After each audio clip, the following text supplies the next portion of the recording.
எல்லாருக்கும் வணக்கமுங்க. பஞ்சை சித்தர் குழம்பு டாக்டர் நடராஜன் பேசுகிறேன். இன்றைக்கி பார்க்க போகிற தலைப்பு எல்லாருக்கும் பிடிச்ச தலைப்பு. என்ன தலைப்புனா,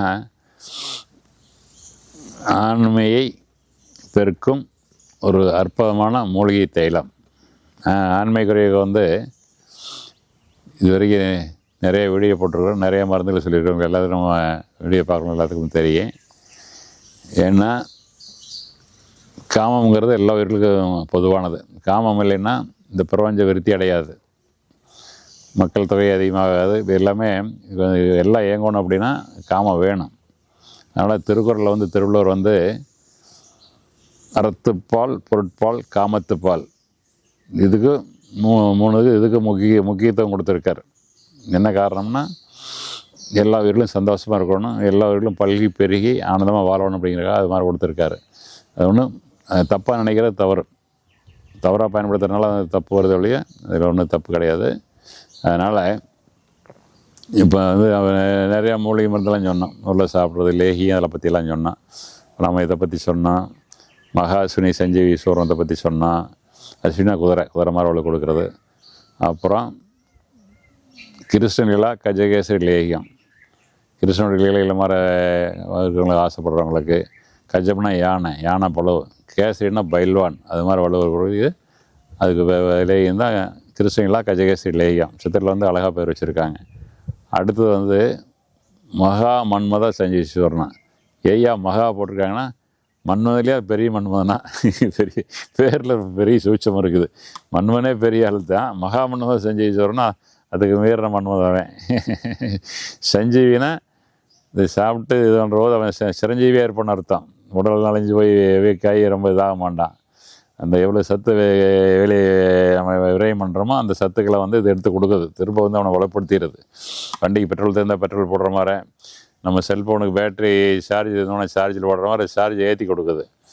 அதனால் அது மாதிரி பேர் வச்சுருக்காங்க. அப்புறம் அதே மாதிரி மகாகாமேஸ்வர சஞ்சீவி கேப்சூல், சூரணம்னு ஒன்று கேப்சூல் வச்சுருக்கான். அதை பற்றி இது வரைக்கும் நான் சொல்ல, அடுத்த ஒரு வீடியோவில் சொல்லலாம். அது மாதிரி இதெல்லாம் நம்ம உள்ளே சாப்பிடக்கூடிய பொருட்கள். இப்போ நம்ம பார்க்க போகிறது வெளியே தேய்க்கக்கூடிய தைலம். நானுறுப்புக்கும் இந்த விரைகளுக்கும் அது சுற்றி உள்ள உறுப்புகளெல்லாம் சும்மா ஒரு 10 செட்டு போட்டு தேய்ச்சிட்டாலே பலன் கொடுக்கக்கூடியது. இதுக்கு பேர் வஜ்ரலிங்க பீஜ சஞ்சீவி தைலம். வடமொழி பேராக இருக்கலாம், ஆனால் அர்த்தம் அதிகமாக இருக்குது. வஜ்ரம் அப்படின்னா உங்களுக்கு வைரம். வஜ்ராயுதம்னு சொல்கிறாங்க, இல்லை எந்திரம் வச்சுருந்தாங்க. வஜ்ராயுதம் வைரம் எல்லா அவ்வளோ இருக்கிறதுலே வலுவான இது உலோகம் வைரம்தான். தங்கங்கள் எதுவுமே கிட்ட நிற்காது. வைரம் அதாவது வஜ்ர லிங்கம்.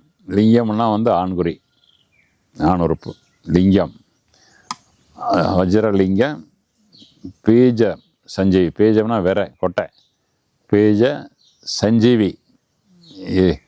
சஞ்சீவி இந்த ரெண்டையும் சஞ்சீவியாகவும் வைரமாக வச்சிருக்கக்கூடிய ஒரு தைலம் தான் வஜ்ரலிங்க பீஜ சஞ்சீவி தைலம்.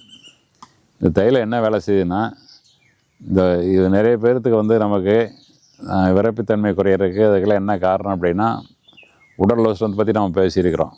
ஆண் உறுப்பு உஷ்ணமாகிறத பற்றி, இந்த வெப்பத்தை பற்றி நம்ம பேசலை, சூடாகிறத பற்றி நம்ம பேசவே இல்லை இது வரைக்கும். யாருக்கும் அதை பற்றி தெரியாது.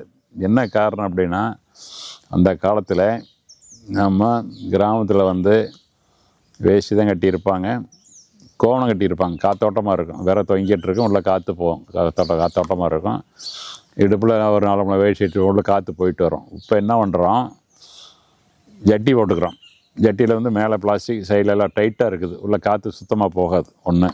ரெண்டாவது, அதுக்கு மேலே பேண்ட்டு. சாதாரண காட்டினா இருந்தாலும் பரவாயில்ல, இப்போல்லாம் ஜீன்ஸுனால் தெரியும், தற்பை மாதிரி இருக்குது.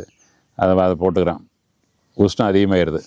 அப்புறம் ஒரே கடையில் வேலை செய்கிறோம், மீண்டும் உஷ்ணம் அதிகமாகுது. தூக்கம் கட்டுறோம், உஷ்ணம் அதிகமாகுது. நிறையா கார் ஓட்டுறோம், நிறையா இருசக்கர வாகனத்தில் பைக்கெலாம் போகிறோம், அதுவும் உஷ்ணமாகுது. எல்லா வருஷமும் ஒன்றா சேர்ற போது என்ன ஆகுதுன்னா, ஆண்குறி வெப்பமடையுது, சூடாகுது. ரொம்ப சூடாச்சு அப்படின்னா, எந்த மிஷினாக இருந்தாலும் எதாக இருந்தாலும் ரொம்ப உஷ்ணம் ஆச்சு அப்படின்னா, வெப்பமாச்சு அப்படின்னா அதனுடைய செயல்திறன் குறையும். செயல்தல் குறைஞ்சின்னா இப்போ உங்களுக்கு வந்து ஆண்மையில் வந்து உங்களுக்கு விரைப்புத்தன்மை குறையும்.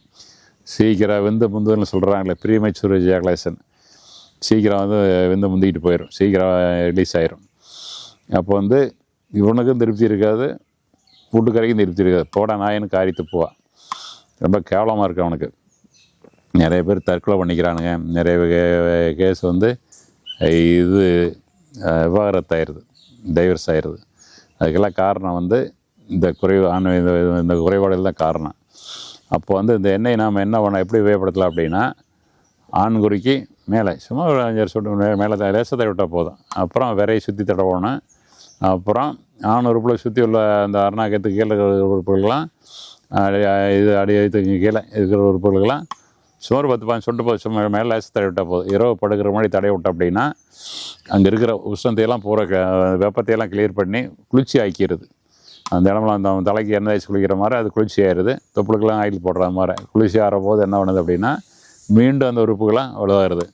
இது வரைக்கும் முடிஞ்ச வரைக்கும் நம்ம என்ன பண்ணணும்னா, இது மாதிரி இதெல்லாம் இல்லாமல் இருக்கிறதுக்கு ஜட்டி போடுறத தவிர்க்கணும். ஜட்டி போடுறதுப்பெல்லாம் வேறு இதில் போட்டுக்கலாம். பேண்டை தவிர்க்க முடியலனா பேண்டை வந்து மெலிசான துணியில் போட்டுக்கலாம். ரொம்ப சாக்கு மாதிரி ரொம்ப டைட்டாக இதாக தைக்க வேண்டாம், லூஸாக தைச்சிக்கலாம். உடனேட்டெலாம் பைஜாமா இதெல்லாம் போடுறான்ல, அது மாதிரிலாம் போட்டுவிட்டு அது வந்து உள்ள ரொம்ப அதிகம் பாதிக்காது. ஓரளவு காற்றோட்டம் இருக்கிற மாதிரி பண்ணிக்கோங்க.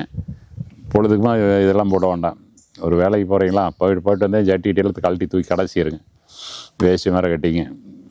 கையிலையுமே என்ன பண்ணுன்னா போட்டு தைச்சிட்றேன், காற்று உள்ளே போகாது. காற்று போகிற மாதிரி வேஷ்டி தான் ஆகிட்டு எதாக இருந்தாலும் வேஷ்டி மாதிரி கட்டிக்கிங்க. நல்லா காற்றோட்டமாக இருந்துங்க. 2 நேரம் நல்லா தண்ணியில் குளிக்கணும். 2 நேரம் குளிச்சுக்குங்க. வாரத்தில் 2 நாளைக்கு தலைக்கு எண்ணெய் தேய்ச்சி குளிச்சுக்குங்க. குளிர்ச்சியான உணவுகள், இது பால், தயிர், மோர், இது மாதிரி குளிர்ச்சியான உணவுலாம் அதிகம் சாப்பிட்டுக்கலாம். டீ, காஃபி, மசாலா ஐட்டம் இதெல்லாம் குறைச்சி உணவுகளில் வந்து நம்ம குளிர்ச்சியான உணவுகள் அதிகமாக சேர்த்திக்கலாம்.